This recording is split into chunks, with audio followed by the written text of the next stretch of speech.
Coming up on OU Nightly, we're tracking cold air coming in, possible first freeze. I'll have the details coming up. And breaking news, Matt Gaetz withdraws from Attorney General consideration. Hear what he and President-elect Donald Trump are saying. Plus, this holiday season could have a record amount of travelers. How the U.S. Department of Transportation is planning to keep everyone safe. This is OU Nightly.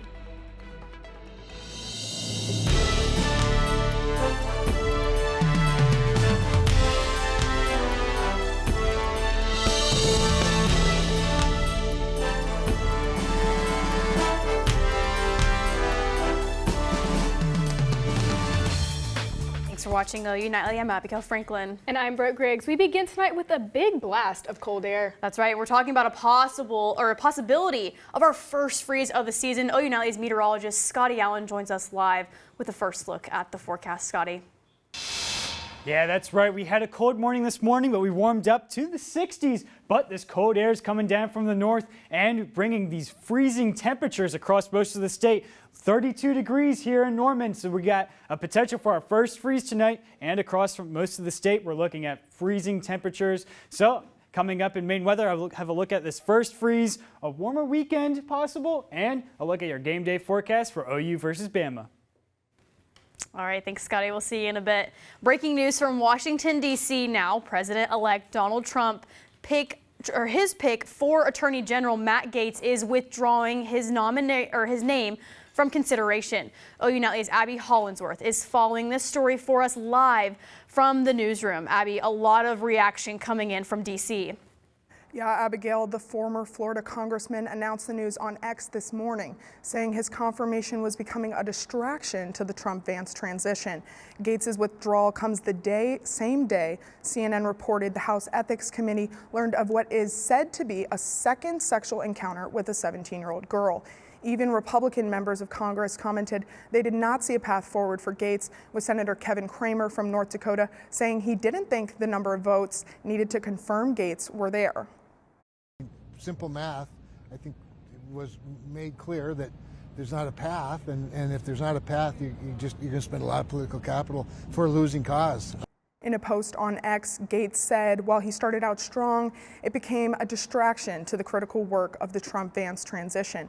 President-elect Trump took to Truth Social in response, saying he was doing very well, but at the same time did not want to be a distraction for the administration, for which he has much respect. CNN is reporting that Gaetz announced his withdrawal shortly after the network asked him for comment on the story about the second underage girl. Right now, there's no word on a possible second name for AG by President-elect Trump. Live in the newsroom, Abby Hollinsworth, OU Nightly. Thanks, Abby. And the war between Russia and Ukraine continues to escalate. Elle Gedman has that and the rest of today's national and international headlines from the News Center. That's right. Russian officials say they hit a Ukrainian city with a new mid-range ballistic missile. Russian President Vladimir Putin says the strike that hit the southeastern part of the country came after Ukraine's use of U.S.-made long-range missiles. U.S. officials say they briefed Ukraine and other allies recently on the Russians' possible use of these weapons to help them prepare. The ICC has issued arrest warrants for Israeli Prime Minister Benjamin Netanyahu and former Defense Minister Yoav Gallant. The two are accused of crimes involving the war in Gaza, and the court alleges inhumane acts, including starvation as a method of warfare. Netanyahu's office says Israel utterly rejects the absurd and false actions and accusations. And a police report reveals the details in the sexual assault allegations against President-elect Donald Trump's defense secretary nominee, Pete Hegseth. A California woman accuses Hegseth of assaulting her 7 years ago. In the 22-page report released late Wednesday, Hegseth claims that the encounter was completely consensual. He has not been criminally charged. And NASA says the International Space Station is leaking more than 3 pounds of air a day. It's been happening since 2019, and NASA is keeping a close eye on it, saying it could have serious consequences. Abigail, Brooke, back to you. Thanks, Elle. Today, OU students gathered in Fresenius Hall to raise awareness of the conditions Palestinians face. OU Students for Justice in Palestine, and OU Student Socialist League hosted their popular University for Palestine earning event. OU SJP spokesman Abar Hassani helped organize the event. What we decided was to create a form of alternate lectures and programming for the day. So that meant encouraging students to walk out of class, to boycott their classes, and to come here to listen to a few of our lectures given by professors. Activities started at 10 a.m. and will continue till 5 tonight. If you're interested in attending future events, visit OUSJP social media accounts to learn more. In this holiday season, Norman Police Department is offering ways for the community to give back. Norman PD is partnering up with community partners and nonprofits such as the Center for Children and Families to provide families in need this December. The holiday donation drive, Fill the Cruiser, encourages Norman residents to fill up as many police crews as possible with items families may need. Norman PD wants to remember the simple act of giving can go a long way. If anyone has like a little bit of extra to give this holiday season, being able to purchase a simple toy off of our wish list, it's shipped directly here, it's easy to do, or dropping off some toys if they're out shopping and grabbing a couple items or a package of diapers, the impact is significant. Donations can be dropped off at the Norman Police Department every day from 8 a.m. to 5 p.m. up until December 16th. The U.S. Department of Transportation expects record-breaking numbers heading into Thanksgiving. CNN's Lori Aguirre is cracking down on line cutting. The nation's top transportation and aviation chiefs giving assurances that holiday travel next week will be safe and efficient. We are ready to ensure passengers can complete the screening process within our established wait times of 30 minutes or less for non-pre-check passengers and 10 minutes or less for pre-check passengers. Billions of dollars have been awarded to help airports add more check-in counters, build faster security checkpoints, improve baggage claim, make it easier to find your gate. That extends to the runways, where close calls in a number of cities have made headlines in recent years. We've also installed approach runway verification systems at more than 74 airport towers. This technology provides audio and visual alerts to controllers if an arriving aircraft is lined up to land on the wrong airport surface. The FAA is also testing new surveillance systems at some of the nation's busiest airfields, designed to improve situational awareness for air traffic controllers. Tuesday is forecasted to be our busiest day. TSA projects around 2.8 million passengers will fly that day.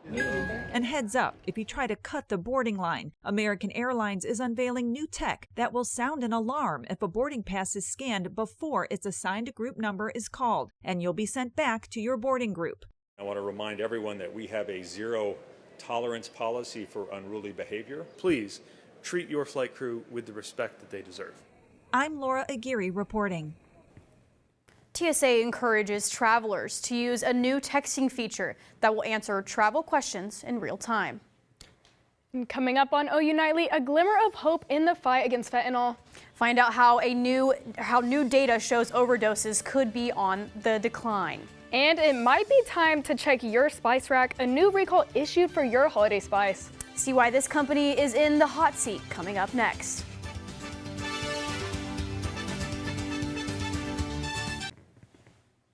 A teenager's case of bird flu is raising questions on how easily the virus can spread. That's right. OU Nightly Savannah Simmons has the impact of the disease in today's Health Beat. Savannah? Yeah, Brooke, Abigail, scientists say a Canadian teen strain of bird flu is slightly different than ones they've seen before. Researchers say the H5N1 virus showed signs of mutation, suggesting it could spread through human beings. It's not clear how the teen was infected, but say the patient had no known contact with wild birds. And federal data shows overdose deaths dropped nearly 15% for the year in the U.S. The DEA says one factor in that decline is less potent fentanyl pills, showing 5 out of every 10 pills showing lethal doses. The U.S. has also seen increased access to the overdose reversal medication Narcan. And check your pantry. A company is recalling their cinnamon powder over high levels of lead.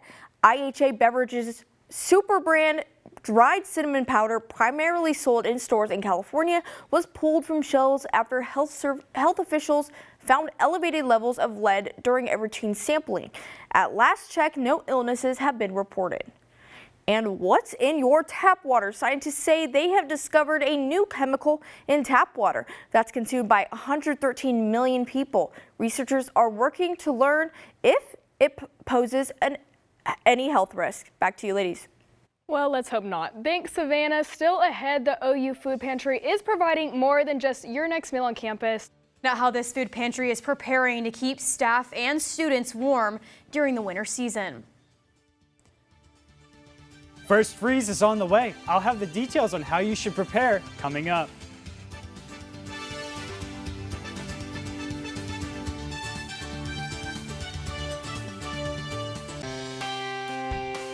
Welcome back to OU Nightly. As we see outside, we've got sunshine, dry conditions. We're looking at 57 degrees right now, and this has been a shift in the pattern lately as we had records amounts of rain so far this November. We've only passed halfway, and we've had 7.8 inches of rainfall. That's only an inch and a half shy of the all-time record for Oklahoma City in November, and this has really relieved our drought. So as you can see here, most of the state, over half of the state is in abnormal to no drought. And as we were just looking the month ago, we were tracking this was mostly severe to almost extreme drought for most of the state. So this shift in pattern, well, that's because of this cold air from the north. As we see here, looking for Thanksgiving break, we're going to be having this colder temperatures for the 8 to 14 days. So as you go out for Thanksgiving break and come back, this cold air. And we already have seen this cold air arrive as we're looking for tonight.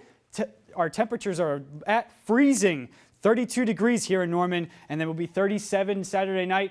This cold front, initial cold front is going to be stalling back, and it'll be warmer for your Saturday into Sunday night for your football game. And then we'll be cooling back down with this cold front and then having this pattern remain as we go through Thanksgiving break and as you come back from break. So with this first freeze, what do you need to do? Well, you're going to need to bring your pets and plants inside. You're going to need to insulate those exposed pipes and set your faucets to drip, as we've had quite a wet November. So we really want to make sure that anything that could be wet will not freeze with these freezing temperatures. Now we'll be warming up for your Friday. So we'll be starting off pretty cold. You're going to need a jacket as you go off to your classes, and then you'll be warming back up into the 50s. But as you notice here, we're going to be starting with winds coming from the north, and then they're going to be switching from winds going to the south. So that's showing that that front's coming through from the north, those Arctic cold winds, and then we'll be getting those warmer, moist winds from the south coming back up.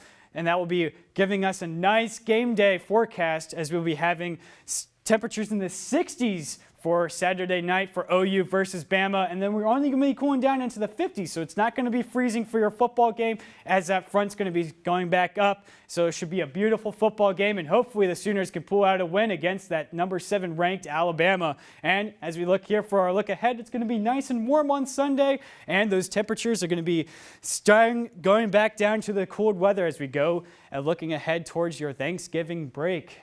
All right, looks like a pretty good forecast. It's a colder one, so yeah, that's good news. 'Tis the season, right? Yep, starting to get that winter-like feeling. Absolutely. Need to get a coat.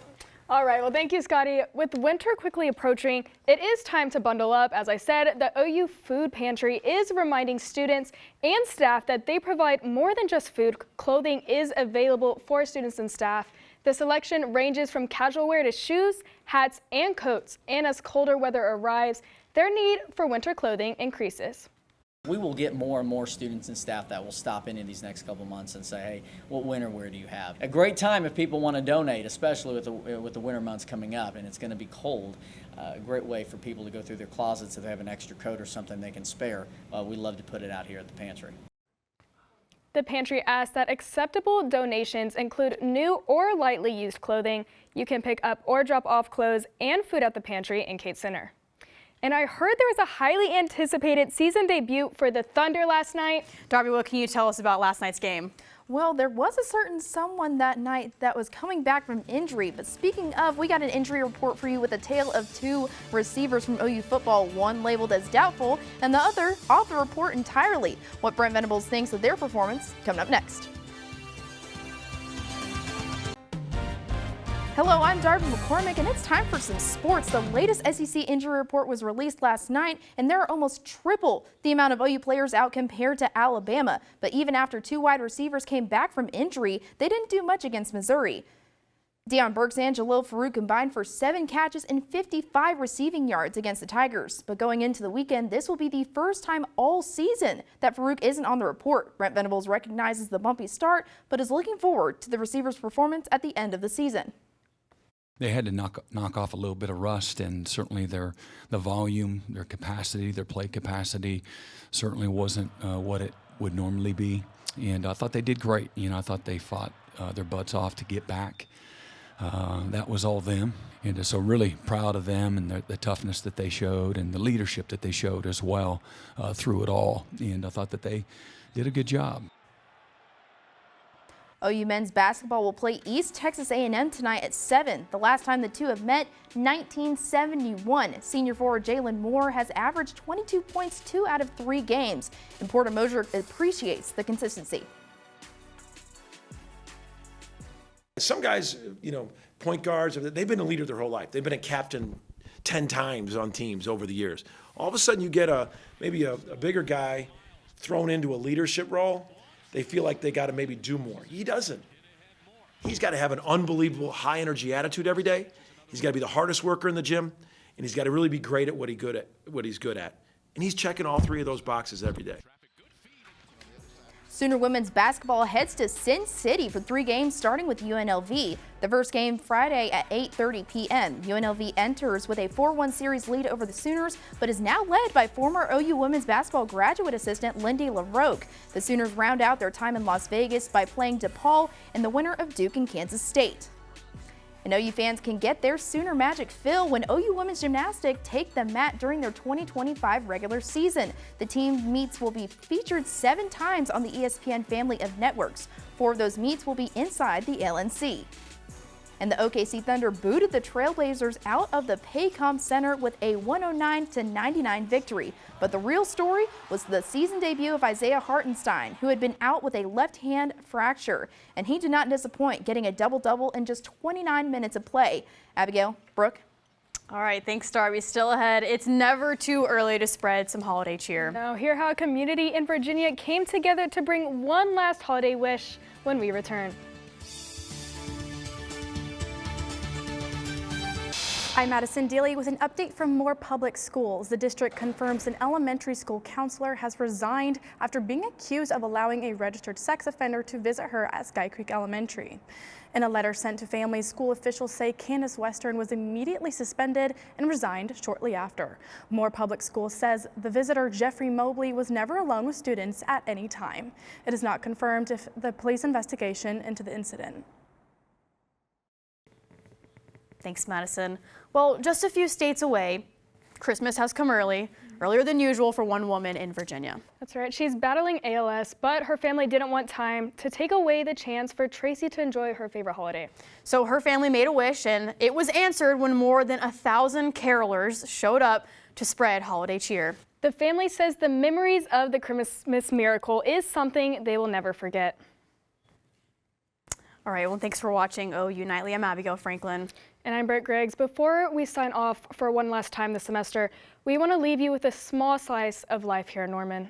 A group gathered at Norman Depot last night to memorialize trans individuals who have died due to transphobia and acts of violence against their community. OU Nightly photojournalist Cassandra Garrett was there. We leave you tonight with the sights and sounds of the event. Good night. I think Day of Remembrance challenges us to become the community that we ought to be. To really remember and honor the transgender individuals that have been lost. So many trans people have big, bright futures that get destroyed. We're not in a world where people are able to authentically be themselves without danger, but we can be. And so what I want to tell queer people in Oklahoma is you have control over your life, no matter what. If you haven't come out of the closet, there's never really been a good time, but it's worth it. It's very important to show up as a community for trans people. They are other citizens, they are friends, they are family members. Things are bad and they're going to get worse. And each of us can only muster up so much hope and joy, and maybe together that light can shine a little brighter.